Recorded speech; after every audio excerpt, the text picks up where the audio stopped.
hit-and-run crashes becoming all too common, and tonight the FHP says the problem has gone from bad to worse.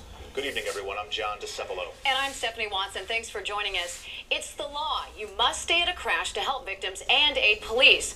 But more and more drivers are now just taking off. CBS 12's Chuck Weber is live with the efforts to hold drivers accountable and, more importantly, why leaving the scene of these accidents can only make things worse. Chuck? Yeah, make things worse for the driver. Now, here in our area, it does seem like police agencies are telling us about hit-and-run crashes with greater frequency.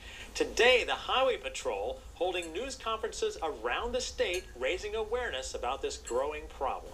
He's a unique person and good heart. You don't have to look long for hit-and-run crashes. Just last week in the Loxahatchee acreage, school teacher Paul Levinsky, walking along Calmondon Boulevard, hit and killed by a driver who just took off. Fatalities resulting from hit-and-run crashes are a growing problem in Florida.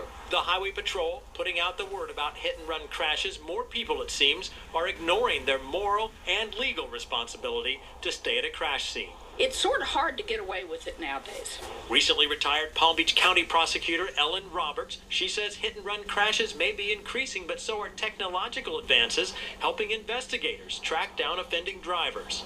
We've proved a lot of them with the use of cell phone towers. There's almost always a piece of the car left at the scene. If there's a fragment left at the scene, you can match that up. Indeed, just a day and a half after last week's acreage crash, investigators told us they believe they were looking for a blue Jeep Liberty. Robert says sometimes drunk drivers leave so they can claim they drank after the crash. That was one of the defenses used by Wellington polo millionaire John Goodman at his DUI manslaughter trial. Other times, says Roberts, drivers just get scared. They would be better off to stay. I mean, a lot of times they don't cause the crash. The driver doesn't cause it. You get a pedestrian that wanders out into traffic. And to take that a step further, if it's not your fault, your first DUI is a misdemeanor. But if you leave the scene of a crash involving death, that's a first-degree felony with a maximum sentence of 30 years in prison. They're not messing around, John. No, they are not.